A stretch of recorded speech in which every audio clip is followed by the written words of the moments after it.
Programa do Gusta. Oferecimento Grupo Sterce. Qualidade e confiança. Pantera, Instituto que faz história. RP Blindagem. Confiança, segurança e excelência para você e sua família. E BMW Agulhas Negras. O puro prazer de dirigir.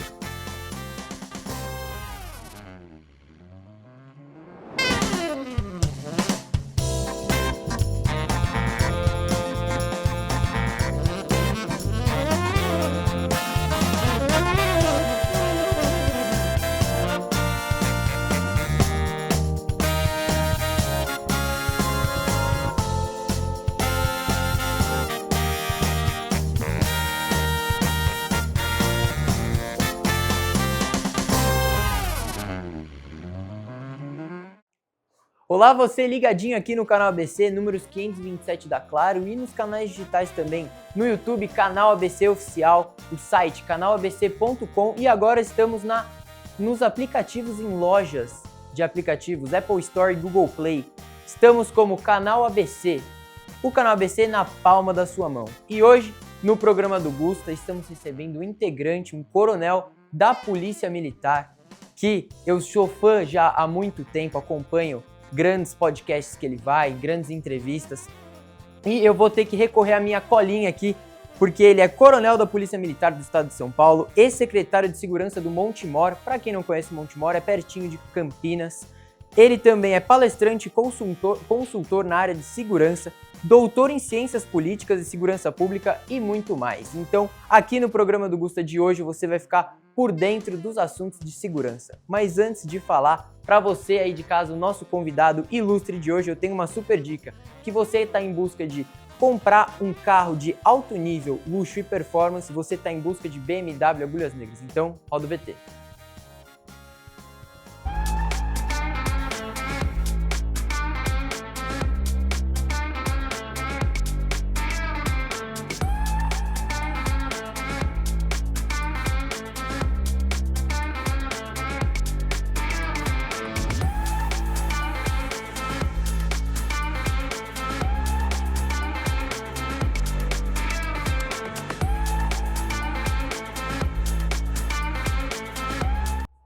E depois desse VT maravilhoso, eu tenho certeza que você aí de casa ficou com uma super vontade de garantir o seu BMW na Agulhas Negras. Então, corre lá e não perca essa oportunidade. E voltando aqui para o programa do Gusta, mais uma vez é sempre uma honra ter você, meu telespectador e minha telespectadora aqui no canal ABC, juntinho de mim no programa do Gusta. E hoje eu tava ansioso para esse episódio, viu, galera? Vou liberar o convidado de hoje com muita honra e com muito prazer, com vocês e para vocês, nosso queridíssimo Coronel Paganoto. Chega mais, Coronel. Tudo bom? E aí, tudo Você bem? Tá bem?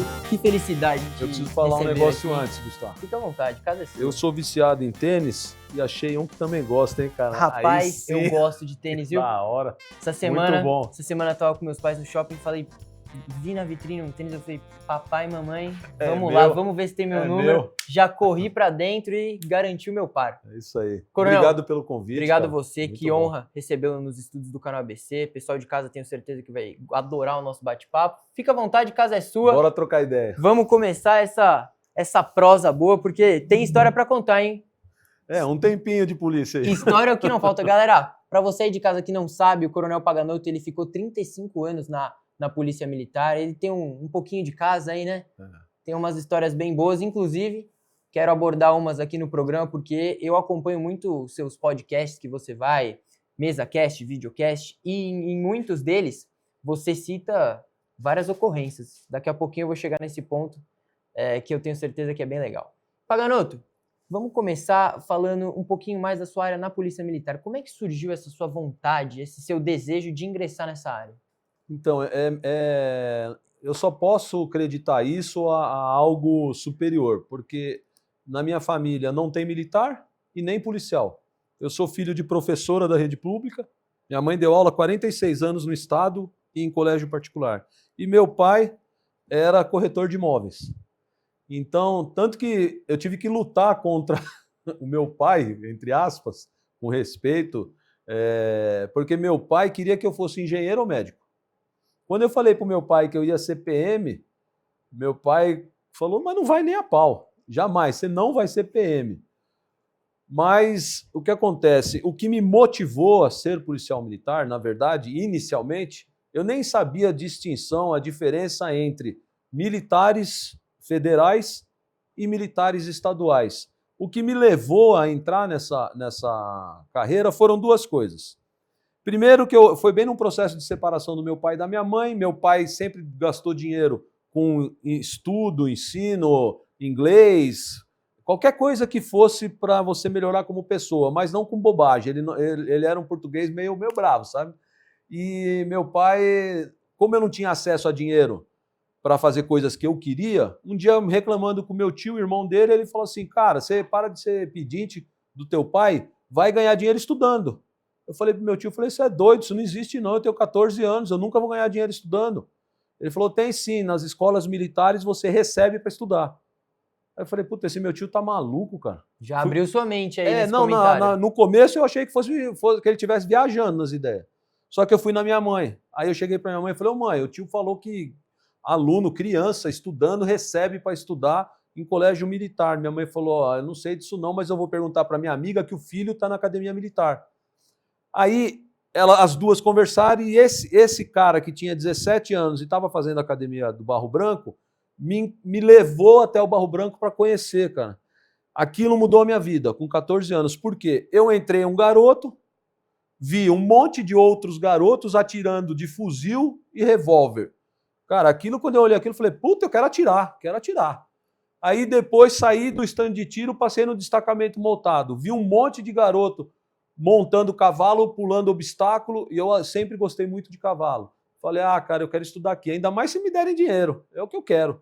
Voltei para casa, vi aquela academia toda estruturada, voltei para casa, falei para minha mãe, mãe, eu quero estudar no Barro Branco. Ela falou assim, não, pode ser, filho, você faz o que você quiser, vai ser fácil.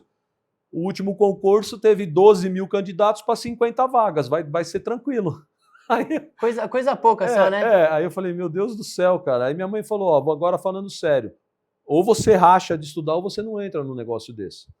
Aí eu consegui fazer a cabeça do meu pai para pagar um cursinho. Meu pai só pagou o cursinho, apesar de ser um cursinho preparatório para colégios militares, porque ele achava que o cursinho também me ia ajudar a passar para medicina.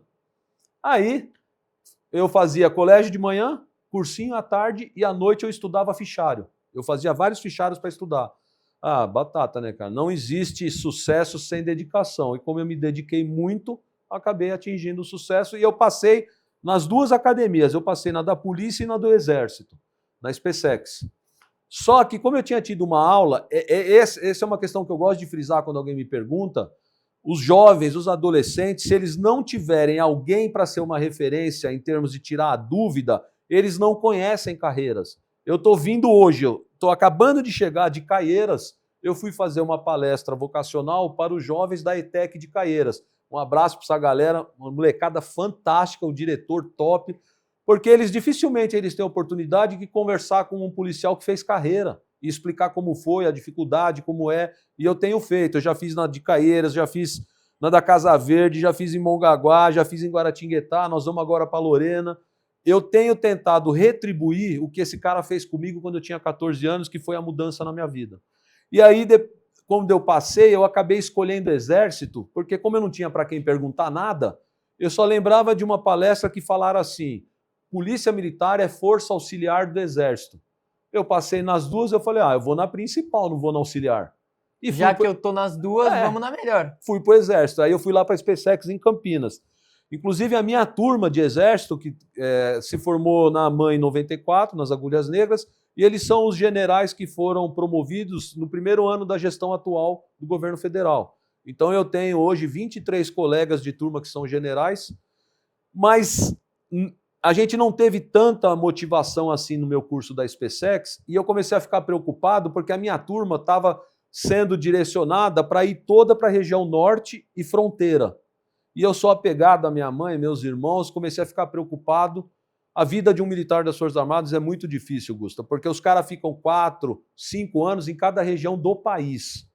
As pessoas maldosas que não conhecem ficam achando, por exemplo, que um salário integral para um cara depois dos 35 anos de exército, que isso é um benefício que é desproporcional ao resto da sociedade. Só que pensa você o seguinte, seu filho, sua esposa, a cada 4 anos ele muda a vida.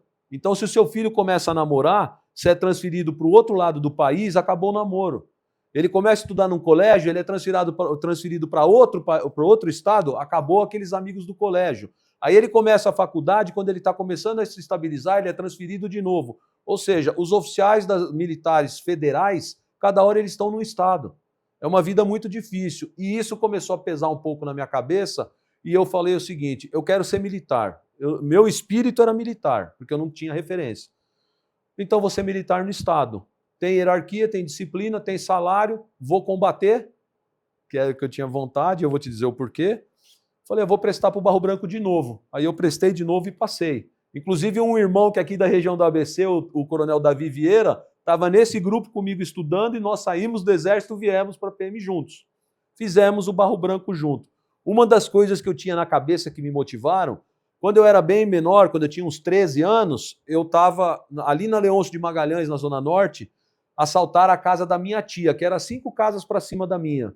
E foi a primeira vez que eu vi um helicóptero pairando próximo de uma residência, os caras de fuzil na mão, e chegou viatura de rota com os policiais tudo na janela, de arma na mão. Quando eu vi aquilo, eu falei, Jesus, é isso, mano.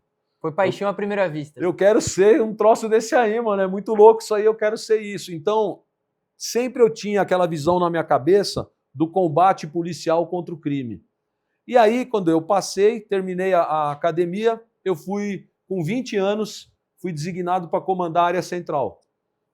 Lá na Paulista, República, aquela região lá. E aquela região é muito complicada, tem todo tipo de gente ali, tem dos mais ricos aos mais pobres, os mais importantes, os menos, tem tudo aquilo lá.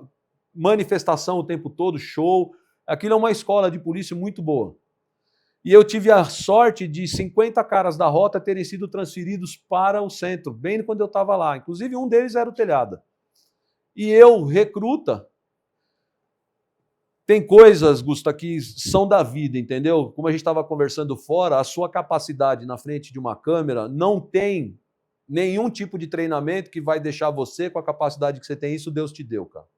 E eu, como polícia, eu falo, eu pegava umas ocorrências sem capacidade pura minha. Era trombada de sorte mesmo, cara. Eu, na Avenida Paulista, trombei um cara com uma calibre 12 enfiada na calça jeans, eu sentado naquela Santana Quantum. Antigona, né? Antigona. Eu sentado, conversando com o motorista, paramos no semáforo, olhei pro lado, o cara aqui, ó, na calçada, aqui assim, ó. Aí eu olhei e falei, meu, esse cara tá com alguma coisa na calça, velho. Eu tava tão distraído, é uma abordagem horrível de eu contar isso aqui, é um erro meu. Eu tava distraído, eu peguei o revólver, apontei pro cara assim e falei assim, ô irmão, o que você tem na calça aí? Ele falou, senhor, eu tô com uma arma aqui. Eu, quê? Ele falou, eu desembarquei que eu grudei assim, era uma calibre 12 enfiada. Eu falei, o que você tá fazendo com isso aqui, pô? Ele falou, aí no outro bolso ele tinha um saco lotado de papelote de cocaína, que naquela época não era nesse pino que nem agora, era saquinho, sacolé. Aí ele falou, não, senhor, eu sou traficante ali da Frei Caneca, os caras foram lá para me matar, para tomar a boca, eu peguei a arma pesada que eu tinha e subi para Paulista. Os caras querem me matar. Ou seja, quando eu cheguei no quarto DP com um cara com uma calibre 12 e uma pacote de cocaína e apresentei pro delegado, o delegado falou, onde que esse cara tava? Eu falei, na Paulista, Cadoc Lobo. Ele falou, meio de todo mundo, ele falou, né? não é possível, não tava. Eu falei, tô falando, pergunta para ele. Então eu sempre tive sorte em trombar boas ocorrências. E isso foi chamando a atenção. Com 1 ano e 8 meses de centro, um tenente antigo de rota, Major Paulo César, me convidou para ir para a rota. Aí eu acabei transferido para a rota, estagiei, deu certo, porque eu já tinha aprendido muita coisa com os antigão de rota que eu trabalhei no centro. E lá eu fiquei 5 anos comandando o pelotão, matutino, vespertino e noturno. Depois de 5 anos pegando boas ocorrências, que são essas ocorrências que a galera vê aí no YouTube, no Google, da minha época do Datena e tal. No meu TikTok, Coronel, só aparece ocorrência braba sua. Inclusive num podcast que você tava junto com o Castro. Cara, eu me arrepiei vendo aquele podcast. Porque, galera, para você aí de casa que não teve essa oportunidade de assistir nenhum podcast com o Paganoto, eu tenho certeza que no seu TikTok já deva ter aparecido alguma dessas ocorrências, mas são ocorrências assim de tirar o chapéu. Inclusive, daqui a pouquinho eu Vou conversar com ele um pouquinho mais sobre essas ocorrências brabas. Isso. E uma dessas ocorrências na rota, eu acabei atuando na prisão de quem sequestrou e matou o dono da Universidade de Guarulhos e do Shopping Internacional de Guarulhos. E eu acabei tendo êxito nessa ocorrência graças a um trabalho que eu fiz dentro do presídio de Franco da Rocha, com orientação de um pessoal da área da justiça. Mas acabou dando certo, alinhar os astros para dar tudo certo, sabe? E isso foi para meus assentamentos. Quando foi isso para os meus assentamentos, 2 anos depois, a gente estava sofrendo no estado de São Paulo muito resgate de preso com morte de PM. A vagabundagem chegava para resgatar o preso já fuzilando os PM. A primeira ocorrência que foi em Guarulhos, mataram o sargento Oyama com rajada de metralhadora. Depois mataram o sargento, se eu não me engano, eu sempre esqueço o nome dele, acho que é Valdevino, se eu não me engano, lá no 45 DP, os caras chegaram de fuzil. Eu cheguei depois com viatura de rota, cara, o cérebro do sargento pingava do teto da viatura. Eles chegaram arrebentando, eles fuzilaram o quartel da PM e fuzilaram os policiais que estavam com viatura ali. Aí entraram na delegacia, tiraram os presos que eles tinham foco e ficou aquela cena de terror. E depois, no resgate do Pateta na Castelo Branco, eles também fuzilaram os PM. Depois do resgate do Pateta, que era o maior assaltante de banco da época, o comandante-geral me chamou. Eu já estava trabalhando, inclusive, no Comando de Operações Especiais. Eu tinha sido afastado da rota por causa das ocorrências. Aí eu estava lá começando a treinar, dar nó, fazer rapel, a parte bem técnica do Comando de Operações Especiais, eu recebi a ordem, se apresenta lá no Comando-Geral. Aí eu fui. Cheguei lá, o coronel Rui César era o comandante-geral da época, era cavalaria, ele falou, Pica-Fumo, ele chamava a gente de Pica-Fumo, ele falou, Pica-Fumo, senta aí. Lembra da sua ocorrência lá do empresário lá em Guarulhos, dentro do presídio? Eu falei, lembro, sim, senhor. Ele falou, então, você vai montar um grupo, você vai se infiltrar numa facção, aí um tal de PCC, e você vai descobrir quem que está resgatando os presos e matando os polícia, porque eu acho que tem polícia envolvido. Eu falei, por que o senhor está achando isso? Ele falou, porque os caras estão de fuzil, que é coisa rara naquela época, uniforme preto e caminhonete cabine dupla no tripé e com conduta de patrulha. Eu falei, comando, mas pode ser militar das Forças Armadas, pode ser policial civil, federal, não necessariamente é PM. Ele falou, não importa que tipo de polícia é, mas os caras estão com instrução e estão matando o nosso povo. E você vai se infiltrar lá. Que missão, hein, que ele te deu?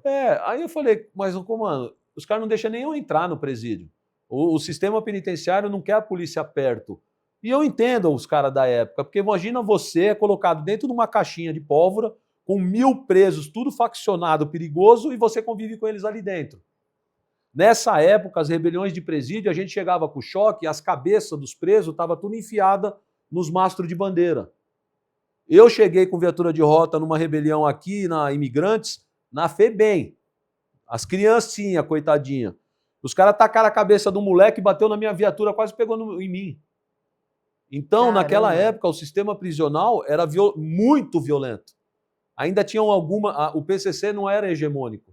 Tinham outras facções. Então, toda vez que dava rebelião, os caras cortavam a cabeça para servir de exemplo para quem não se filiava no partido. E eles eram violentos demais.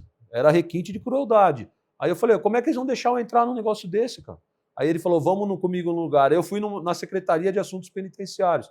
Tinham 2 secretários lá, o penitenciário e o de segurança. Aí eu cheguei, para eu chegar no comandante-geral já era um negócio que na Polícia Militar, o comandante-geral é igual o Papa na igreja. É difícil de chegar. Você sabe que existe, já ouvi falar, já vi na televisão, perto. Mas nunca conversei. É assim, para quem é um tenente, o outro é o comandante-geral. Aí quando eu fui lá, 2 secretários, aí o penitenciário, que era o Nagashi Furukawa, falou assim, e aí, tá tudo certo? Ele vai montar o grupo aí, vai fazer o trabalho? O comandante-geral falou, vai. E eu lá. Vou. Aí eu falei assim, mas como é que eu vou entrar? Aí o secretário falou, isso é comigo, pode ir lá. Eu viajei para Avaré, quando eu cheguei lá, eu descobri que aquilo era um tal de RDD, eu não sabia nem o que era. RDD é Regime Disciplinar Diferenciado. Cadeia, que é RDD, é a alta liderança da cúpula das facções ou preso que cometeu crime ou transgressão gravíssima no sistema. Ou seja, só tem a nata do crime.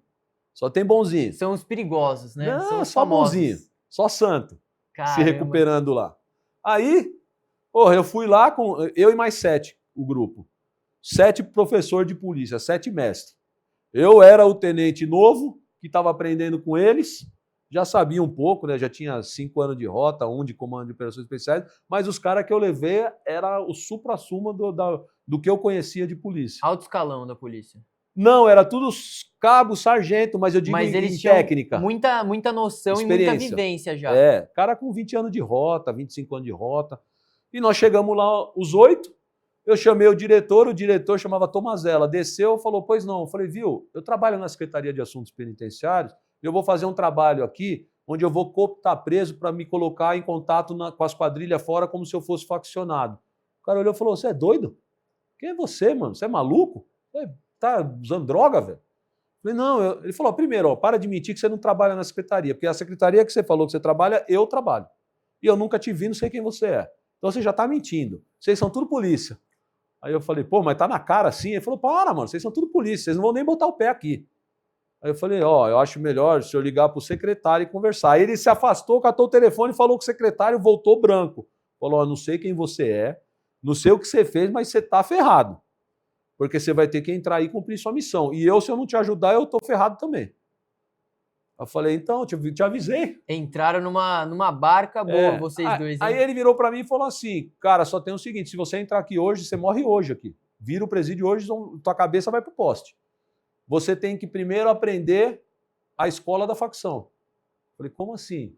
Falou, ó, vocês vão ficar uns 3, 4 meses vindo na minha casa e eu vou ensinar tudo da facção para vocês. Como fala, como escreve, vocês vão decorar o estatuto, vocês vão aprender a ler pipa, o xadrez, tudo.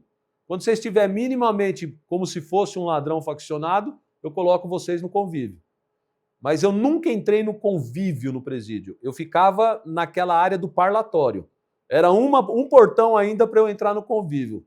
Por isso que a gente ficava atordoado, porque se a gente ouvisse barulho forte que a cadeia virasse, eu tinha que sair correndo, porque se o convívio entrasse e pegasse a gente, ia cortar a cabeça. Mas mesmo assim, mesmo não estando na área mesmo, talvez de alto risco, não dava um medo, assim, uma sensação, meu Deus, a qualquer momento eu pode acabar dando alguma coisa de errado aqui dentro. Isso era o tempo todo.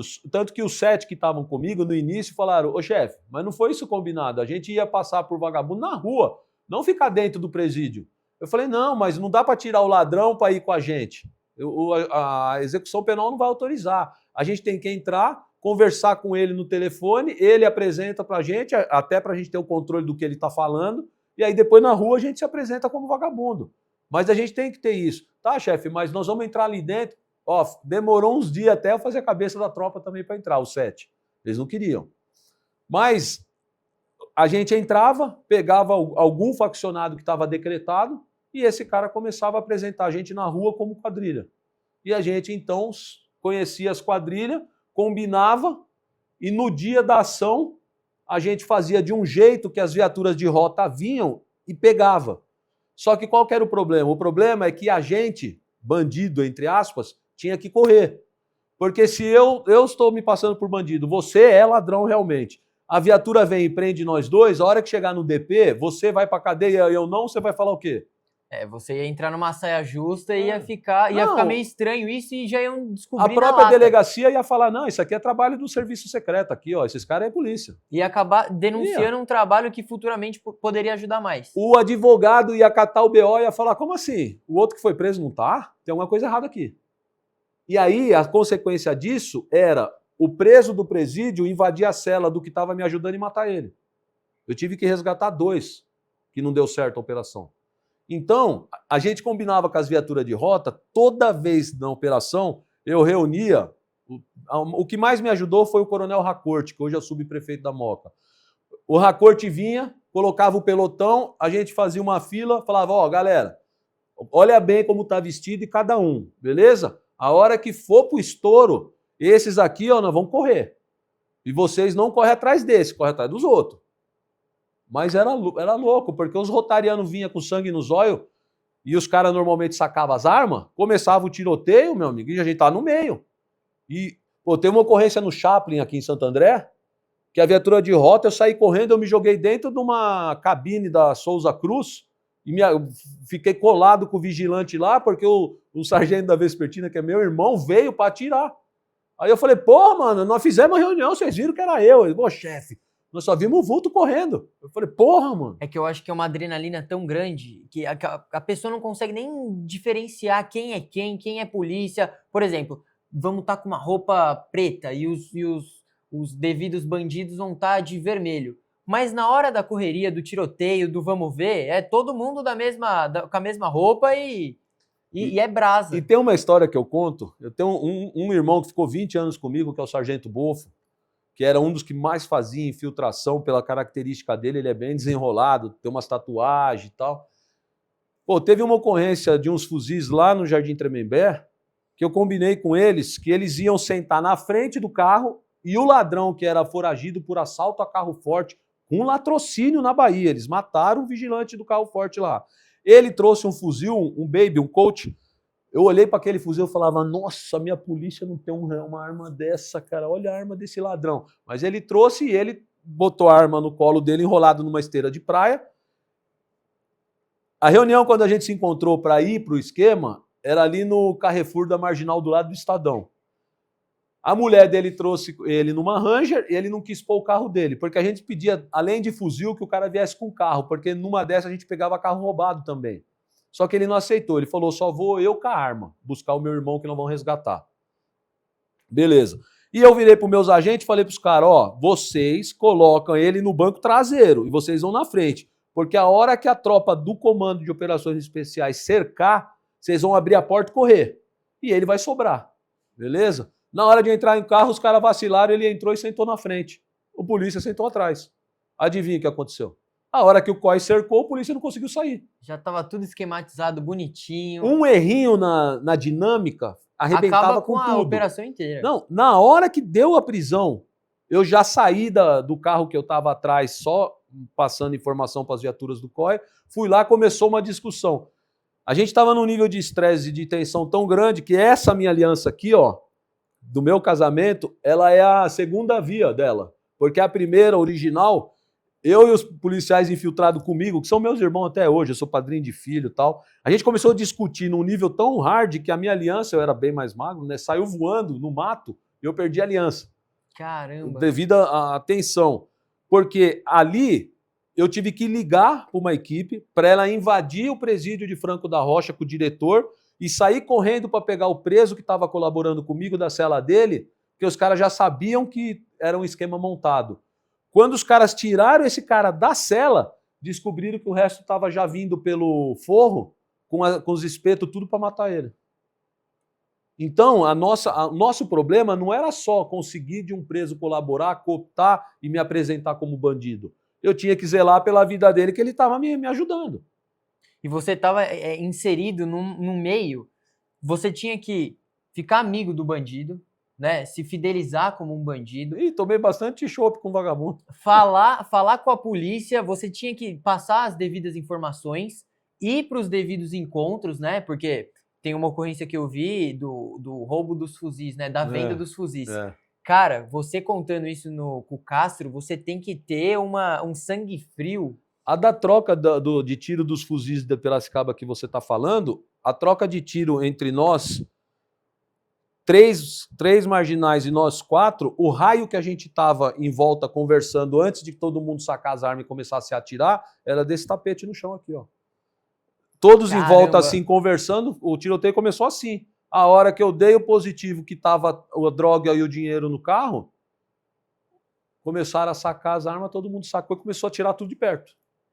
Caramba, tem que ter peito e tem que ter uma coragem a mais. E sabia que aqui no programa do Gusta, visando a segurança pública, a gente tem dicas de segurança também para o pessoal de casa? Boa. Então você aí de casa que está visando blindar o seu carro para proteger sua família e seus entes queridos, você está em busca de RB Blindagem. Então pega essa dica.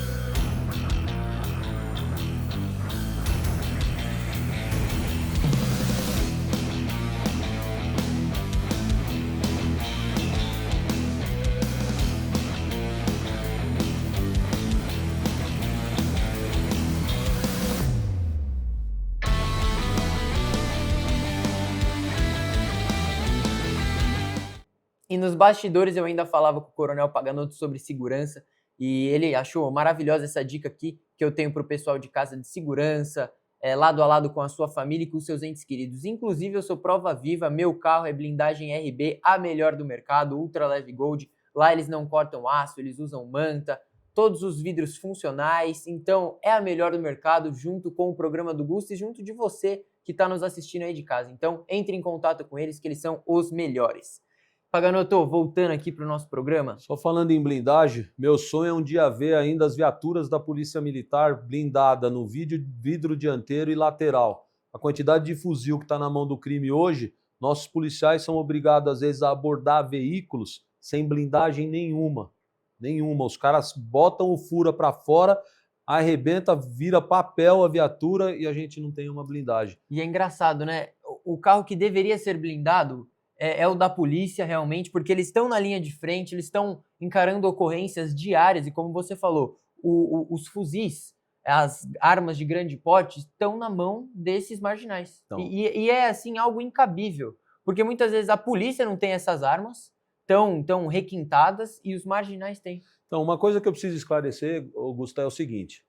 Hoje a Polícia Militar tem um dos melhores fuzis do mundo, que é o FN, um fuzil belga. Estão com red dot, equipamento tem, é que não tem para todo mundo.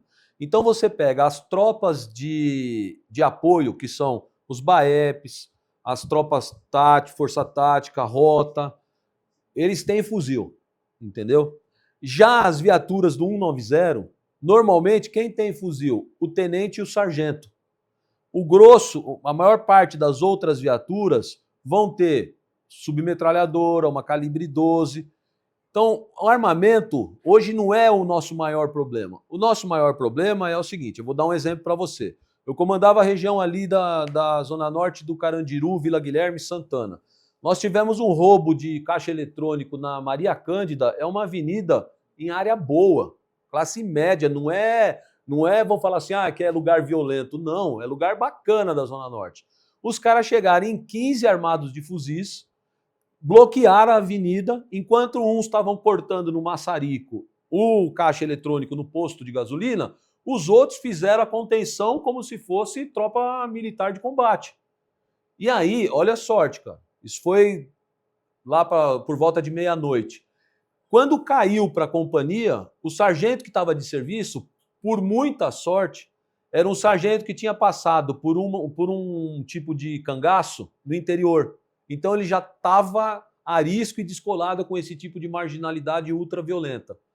Ele entrou, quando caiu na ocorrência, assim, atenta às viaturas, rouba o caixa eletrônico na Maria Cândida, diversos indivíduos armados de fuzil. O que ele fez? Ele entrou na rede e falou assim, QRX ninguém modula mais na rede. Por quê? Esses caras normalmente vêm com a rede copiando. Porque nós temos algumas maçãs podres que vazam a frequência nossa e o cara... Hoje, negócio de TI, tem uns caras que conseguem invadir... Qualquer lugar, são os hackers, né? Eles estão muito evoluídos. Se não invade, ele acaba conseguindo algum rádio emprestado. É um problema. Vira e mexe, cai público interno com problema com radiofrequência ou HT. E aí, o sargento foi muito ligeiro e falou assim, ninguém encosta. E não fala na rede mais. Ele entrou no baixa, que a gente fala, que é WhatsApp, do grupo dos policiais que estavam de serviço. Montou um lugar para parar antes. Pararam, deixaram as viaturas e foram em conduta de patrulha até a avenida. Se esses caras tivessem chegado embarcado com a viatura, tinha morrido vários policiais. Porque fuzil 762, 556 tem que ser blindado. Se não for blindado, o carro comum vara igual papel. Não aguenta, e você vai chegar embarcado, você não tem nem espaço, maneabilidade para trocar. O sargento foi muito bom, ele parou antes, juntou a tropa com o fuzil e foram em conduta de patrulha. Os caras se abrigaram, porque você tem que se abrigar em lugar de concreto. Não adianta ficar atrás de carro, coisa que fina, vai furar, vai varar, vai passar. Vai varar, isso aí arrebenta. Os caras pararam em lugar correto e começaram a despejar de fura nos vagabundos. O vagabundo é diferente do polícia. O polícia ele sustenta, chama apoio e o negócio vai engrossando. O vagabundo ele sabe disso. O que ele faz? Ele atira para correr. E ele afina depois, né? Ele só quer ele foge. Aquele meio tempo para dar tempo dele sair correndo, atira. Ele atira para correr. Tenta levar alguém junto, mas ele não tem essa. Então, um sargento lá na Zona Norte, um sargento, com mais o pelotão dele, que era mais uma meia dúzia de policiais, conseguiram colocar para correr 15 caras armados de fuzis. porque ele teve uma técnica, um jeito de chegar se protegendo e os caras quiseram sair fora para não chegar mais policiais. Então, hoje, quando eu falei da blindagem, que vocês fizeram aí a divulgação da RB, né? RB Blindagem. Cara, assim, demorou para o Estado entender que a viatura do 190 tem que estar blindada na frente e nas portas. Ah, mas o custo disso e tal. Cara, a gente tem que proteger a polícia. E a gente tem que prezar pela vida dos policiais, principalmente, porque quando eles vão sair para trabalhar, eu já ouvi vários depoimentos, inclusive em YouTube, TikTok, algumas figuras da polícia falando: a gente se despede do nosso filho, da nossa mulher, não sabendo se a gente vai voltar. A gente parece que é o último tchau, né? É até triste falar isso, mas é a verdade. Eles não sabem qual ocorrência que eles vão pegar, para que cidade que eles estão se desenrolando um futuro crime, e é triste isso. Na verdade, o bom policial, ele nem fica dividindo essas coisas em casa. A minha esposa, meu filho e a minha mãe estão sabendo das maluquices desses 35 anos agora pelos podcasts. Outro dia eu falei no podcast que eu entrei na casa da minha mãe, ela estava chorando. Aí eu olhei e falei: o que foi? Tá passando mal? Tá acontecendo? Eu na TV. Aí eu falei: o que você tá fazendo? Ela: tô assistindo seu podcast. Eu não sabia que você passou por tudo isso, meu filho. Eu falei: mãe, pelo amor de Deus. Já mãe, faz tempo. não fica assistindo essas coisas. Isso faz mais de 20 anos, não tem mais risco nenhum. E ela chorando copiosamente. Então, tudo isso que eu passei ao longo da minha carreira, e meus irmãos, eu não fiz nada sozinho, viu? Na minha carreira de 35 anos, eu tenho 2 ocorrências só que eu troquei tiro com os caras sozinho de folga. Eu estava sozinho. Foi a tentativa de sequestro da minha vizinha e quando vieram me roubar o carro no Shopping Penha. Essas 2 ocorrências eu estava sozinho, troquei sozinho. O resto todo eu estava acompanhado de uns puta guerreiro de polícia, por isso que sempre deu tudo muito certo para nós. E o que eu falo para você é assim, cara, o crime está evoluindo num nível tão rápido, com tanto poder bélico, que o Estado tem que acompanhar isso. Tem que acompanhar. Ontem eu estava participando do Glauber News, eles estavam falando do problema que Niterói está vivendo. Niterói está encontrando uma guerra do TCP com o Comando Vermelho lá e a população está no meio. E aí você vê uma operação que nem aquela, com 100 e poucos mortos, mas 100 e poucos fuzis apreendidos. Se a gente não enfrenta um crime na mesma proporção e força, eles, sem que a gente saiba, estão adquirindo coisa. Estão adquirindo armamento, dinheiro, droga. É drone, é granada, é droga, é dinheiro, é fuzil de última geração. Esses caras estão se armando.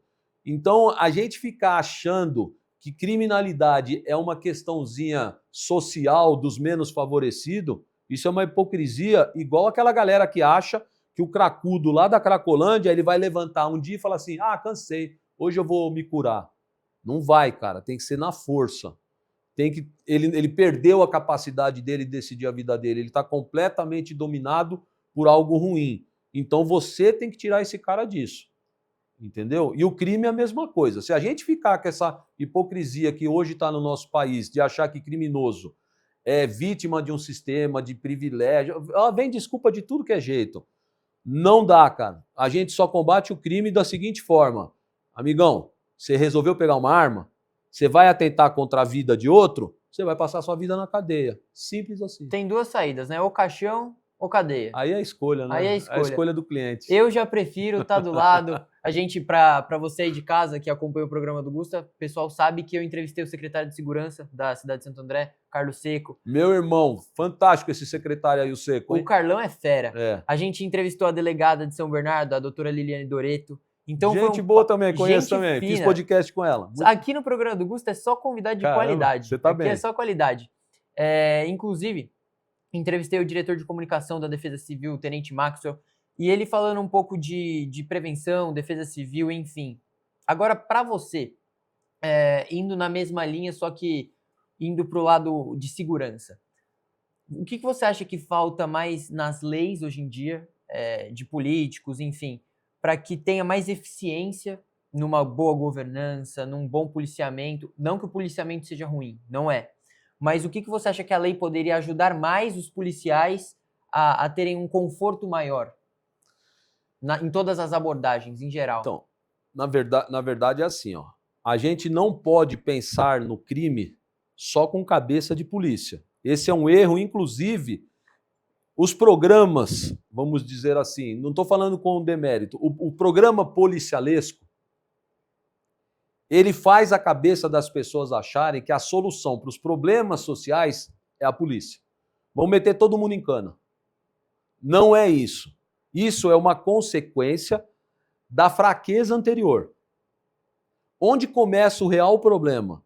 Na escola e na casa.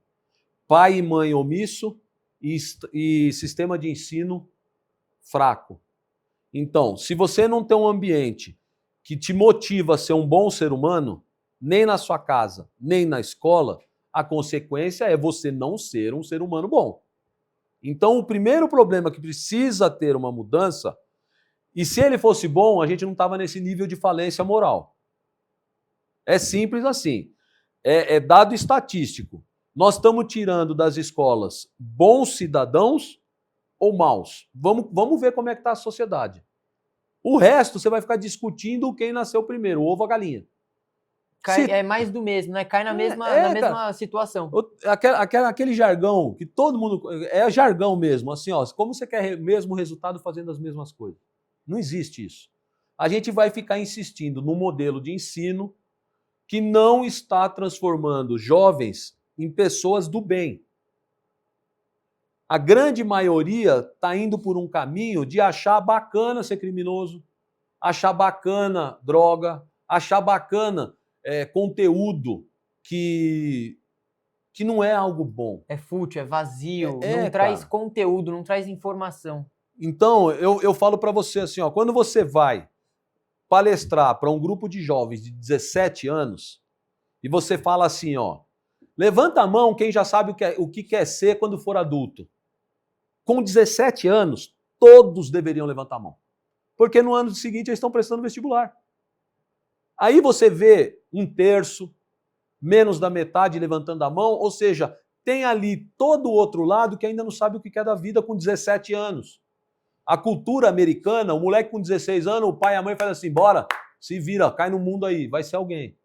Aqui tem cara com 30, 40 anos vivendo ainda embaixo de pai e mãe, sanguessuga. A gente precisa mudar esse sistema de formação de adultos. Tem que sair das escolas uma grande maioria sedento por produtividade, não por auxílio. O nosso país está invertido, cara. Nós estamos fazendo um monte de gente chegar à seguinte conclusão. Cara, é melhor não fazer nada que o dinheiro cai na conta. E eu falei sobre isso com o secretário de Segurança, Carlos Seco. E é isso que você falou, tá muito invertido, porque, por exemplo, hoje, um presidiário, ele tem direito a tantos R$1.000 que vai para a família, né? O auxílio reclusão. Auxílio reclusão. Aí ele não precisa pagar água, não precisa pagar a conta de luz, não precisa pagar a conta de gás, ele acaba estando num conforto tão grande que ele fala, nossa, valeu a pena ser preso. Eu tô tendo um auxílio reclusão, não tô tendo que pagar conta. Minha mulher, meus filhos, minha família em geral estão recebendo um auxílio, tão bem de vida. Para que eu vou querer me esforçar mais e sair dessa vida? Essa, então, para responder aquela sua pergunta, primeiro eu entendo que tem que atacar a formação. Aí, em termos policiais, eu não gosto muito do atual modelo. Eu entendo o seguinte, o modelo policial hoje no Brasil, por que ele é eficiente? E aí a eficiência depende daquilo que você entende como eficiência. Ele consegue combater o crime? Não, porque se ele conseguisse combater o crime, a gente não estava se sentindo inseguro. Por que eu entendo ele como eficiente? Porque ele prende muito. Nós estamos batendo recordes e recordes e recordes sem parar de prisões. Então você fala assim, os policiais, eles são trabalhadores ou vagabundos? Se eles estão prendendo, é porque eles são trabalhadores. A sua polícia trabalha, ela prende. Ela é eficiente. Depende, ela é eficiente em prender, mas ela não consegue ser eficiente em gerar sensação de segurança. Por quê? Porque gerar sensação de segurança não depende dela. A geração da sensação de segurança tem a ver com cumprimento de pena. Tem a ver com rigidez na consequência. O dia que você pensar assim, ó, hoje eu tô bravo com meu pai, eu vou matar ele. Aí você fala assim, tá, mas se eu for pego, eu vou ficar preso até o último dia da minha vida. Não, é melhor me afastar do meu pai. Não quero ficar minha vida inteira na cadeia. Isso é a balança que o cara põe na cabeça dele. Qual a consequência se eu for preso? Não é melhor não. Agora, se hoje no nosso país, toda vez que alguém faz um questionamento na cabeça assim, vou cometer o crime ou não, como consequência, ele olha alguma coisa que é suportável, que para ele tanto faz, ele opta por cometer o crime. Então, nessa equação gigante que nós acabamos de falar, da formação, da prisão e do resultado do crime, nós estamos com dois lugares com problema gravíssimo. Então, primeiro a nossa sociedade tem que atacar esses dois lugares e deixa a polícia continuar aprendendo. O dia que a galera estiver ficando presa e o dia que estiver melhorando a educação, aí eu vou pensar no modelo policial ideal, que aí eu penso no modelo ideal, o modelo dos países desenvolvidos, onde existem polícias únicas, com ciclo completo, que é a mesma que investiga, é a mesma que patrulha e são os mesmos caras que defendem uma gestão de polícia até chegar no juiz. Tudo truncado. Esse negócio de integração aí, vamos bater palma, tá? Mas comigo não. Eu fiquei 35 anos e minha integração foi quase zero. Eu quase não tinha informação. Se a gente não tivesse proatividade de buscar, não vinha de lugar nenhum. E é engraçado, você está inserido nesse meio, mas infelizmente a informação não chega. Porque eu acho que nem todos os tópicos eles estão interligados. Porque muitas vezes você falou, um país de primeiro mundo tem um policiamento só, uma polícia única, que já vai direto para o juiz a informação. Aqui não funciona assim. Não tem essa troca entre esses grupos. Eu vou falar uma coisa para você, que é assim, ó. Sabe o que é complicado? E, vixe, lá vou eu entrar em coisa pesada aqui. É muito difícil você chegar com um cara no grampo e quando você chega na delegacia, uns caras já chamam ele pelo apelido, fala para nós assim, porra, irmão, cara, você pegou um torre. Como assim? Oh, não sabe quem é ele? Não. Porra, esse cara aqui é o diabo. Peraí que eu vou puxar dele e você vai ter ideia de quem é ele. Porque esse documento que ele te deu aí é falso. Por que esse cara tem todo esse conhecimento? Porque ele é investigativo. Ele tem acesso a um monte de informação, processo. Ele faz o emaranhado, a teia desse cara criminosa. Eu só patrulho, não tenho essa informação. Então eu abordo ele e eu tenho que ter muita inteligência para não dormir nas mentiras que ele me conta. Porque o conhecimento, a informação mesmo, processada, trabalhada do crime, essa polícia que ela não faz investigação, ela não tem. Então, por que hoje a gente está aprendendo muito? Porque tem muito ladrão, cara. E é o que mais tem. Você vê Onde notícia, você dá uma enxadada, sai uma minhoca. Aonde você... Notícia em telejornal de manhã tá falando da bandidagem. Na hora do almoço é bandidagem. Você almoça com bandidagem, janta com bandidagem. Então, eu acho que não é que a televisão ela tenta dar uma ênfase maior por isso. É porque tem muito. Tá tendo... É o que você falou. Onde dá uma enxadada, sai minhoca. Por isso que eu falo para você assim, eu não gastaria muita energia agora em mudança de modelo. Porque tá aprendendo. Eu gastaria nos dois setores que estão muito piores. Aqui que não produz o que tem que produzir e aqui que não faz o que deveria fazer. Então você tem que mudar a lei de execuções penais, você tem que endurecer. O cara ele não tem que sair para progredir regime coisa nenhuma. Progressão de regime, se funcionasse, não tinha tanta reincidência. Acabou a progressão, agora você foi condenado a 15 anos, você vai ficar 15 anos na cadeia. Simples assim. E sem mimimi, né? Sem aquele famoso chororô, né? Não, você pode chorar. Lá dentro da cadeia, chora à vontade. Lá não vai alagar nada. Lá é de boa. Só tem gente boa, né? É o que você falou. Você viveu isso, né? Não são nem perigosos o pessoal de lá. O que está destruindo a nossa sociedade é um negócio chamado hipocrisia.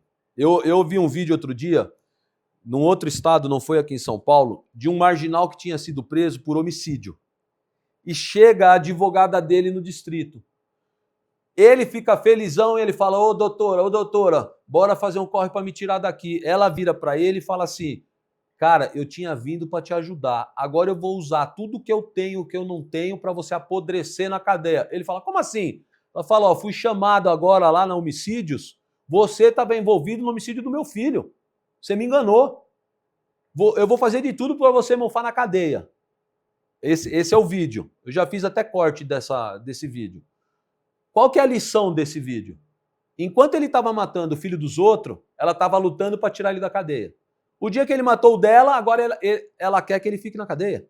É um pensamento hipócrita, né? É um Entendeu? pensamento que se é com o vizinho, tudo bem. Agora se é comigo, eu vou realmente puxar a rédea. É o pose, né? É exatamente eu sou patrão isso. no crime, eu sou o bichão, mas quando os caras entraram para me roubar na minha casa, eu corri na delegacia. E depois o pessoal, citando agora uma diversidade, uma gama ampla. Não só ele, né? Tem os influenciadores. Tô aqui com tal pessoa do crime, tô aqui com tal pessoa de tal facção. Pra postar na internet é legal, é o bonzão. E aí, se sofre algum tipo de tentativa de assalto, de roubo, aí ele recorre à polícia. E nós temos uma parcela gigante da nossa sociedade flertando com a coisa errada. Fazendo novelinha, endeusando vagabundo. A pessoa pública vai na festa do tráfico com os caras de fuzil na mão e acha lindo. Toda essa galera que flerta com o crime tem 10 dedos em cada vítima que morre na mão do crime. Não dá para você acender vela para Deus e para o diabo. Não existe isso. Você tem que escolher de que lado você está. Ou você está com quem é do bem ou você está com quem é do crime. E tem uma parcela gigantesca de gente nesse meio aí que não consegue enxergar isso, cara. Não consegue. Então, tá na hora realmente da gente perceber o quanto a gente podia ser bom. Nosso país, cara, era para dar de 10 num monte de país bom aí. Nós temos tudo, cara. Tudo. A gente não consegue porque o crime se espalhou de tal forma que tá no poder público, tá nas empresas, tá em tudo, cara. Eu tenho assistido aí o pessoal que estuda realmente falar o seguinte, que o tráfico de entorpecente hoje já virou um filão menor na mão da facção. É combustível, é cigarro,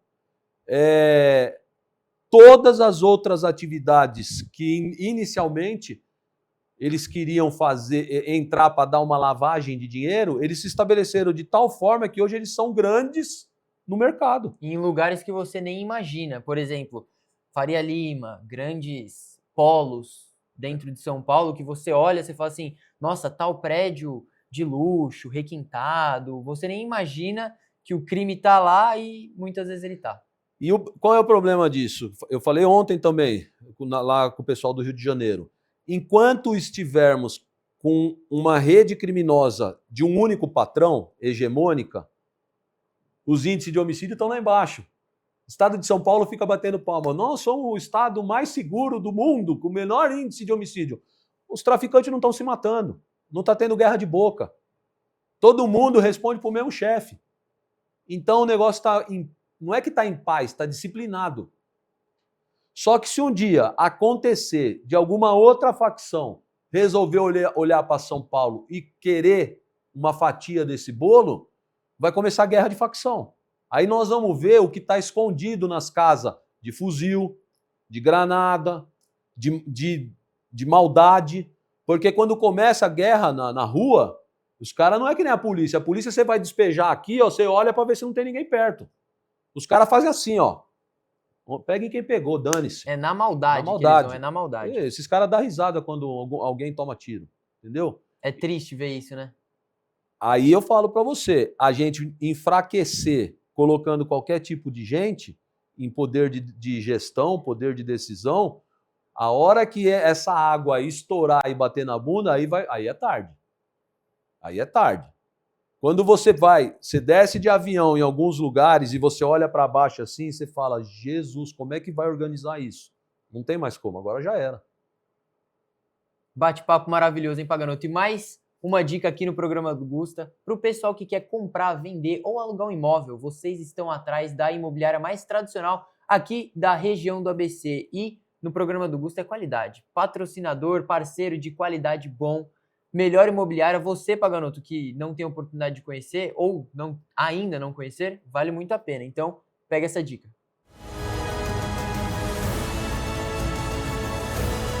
Pantera Imóveis. Instinto que faz história. Depois desse VT maravilhoso, eu confesso que eu até fiquei com vontade de comprar um apartamento na Pantera Imóveis. Então, se você está com essa mesma vontade, acesse as redes sociais dele, que eles são os melhores. Paganoto, bate-papo maravilhoso. Vou pedir agora para o nosso diretor artístico colocar algumas fotos suas que a gente pegou nas suas redes sociais, no seu Instagram, e queria que você contasse uma breve história sobre cada uma. Aí, ó, Coronel Paganoto, essa daí É a minha rede, né? Essa daí é a sua rede. Para quem quiser seguir aí, fica a dica. Eu já sigo há algum tempo, gosto de todas as histórias, todos os cortes. Inclusive, eu quero que você conta depois de uma briga que você teve. Isso aí eu estava aí no comando aqui do 1º Batalhão de Polícia Rodoviária. Essa foto exatamente eu tô major, eu era o subcomandante. Aí depois eu fui promovido e assumi o comando. Essa foto tá bonitona, hein? Essa foto, inclusive, bacana, tá fixada, né? no perfil do Paganoto, você que ficou com vontade. Você sabe o que eu mais gosto nessa foto? Qual? O quê? Se você olhar a minha feição, ela diz muito a felicidade que eu tinha em comandar essa unidade.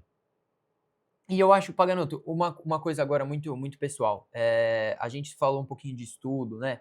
Dessa área. Por exemplo, você citou alguns jovens de 17 anos que não sabem o que querem da vida ainda, que curso seguir. Eu acho que quando você segue o curso que você tem paixão, é algo assim renovador, é algo que te encanta. Eu, como um futuro comunicador, estou estudando publicidade e propaganda, a gente está muito nessa área ligada ao jornalismo, RP, PP, então eu sou apaixonado nisso. Se eu vejo uma câmera, eu já tenho vontade de falar, de conversar, e você, a polícia, está dentro de você, 35 anos de polícia, a gente percebe, antes mesmo de te conhecer, que você adora isso, é uma paixão. Eu aposentei por força de lei, senão eu não teria aposentado. Estaria até agora. É ruim porque você começa a ficar velho, para você sair correndo nas vielas fica complicado. A molecada é um papaléguas com a pistola na mão correndo, né? Então tá no pinote, rápido. Então também a gente tem que ter bom senso de perceber que vai chegando uma certa idade, você cai um pouco o desempenho. Mas, cara, eu tive que aposentar, eu não queria aposentar. Para você ter uma ideia, se eu tivesse aposentado com 30 anos de serviço, eu ia ganhar X. Ia ficar em casa, assistindo o Gusta, ganhando aquele salário. Programa bom, pelo menos, você ia assistir, viu, Paganoto? Ia ser bom. Só que eu trabalhei 5 anos a mais ganhando o mesmo salário, sem ganhar nada a mais, entendeu? Então, você vê como eu gosto. Eu fiquei 5 anos trabalhando a mais, sem nenhum benefício, porque eu podia ficar em casa ganhando esse salário. Alguns me encontravam na rua que já tinham aposentado e falavam assim, caramba, você é louco, você não tem ambiente em casa, velho? Tua mulher não gosta de você? O que foi? Eu falo, não, cara, é que você entrou na polícia porque você queria uma profissão. Eu entrei vocacionado, cara. Eu sou polícia de espírito, eu gosto. Eu vou ficar mais 5 anos porque só pode 5, senão eu ficaria 10. Entendeu? Mas eu vou falar uma coisa para você. A gente consegue contribuir com a segurança pública de várias outras formas também. E eu achei que fosse parar nesse caminho, mas a coisa só está começando aí.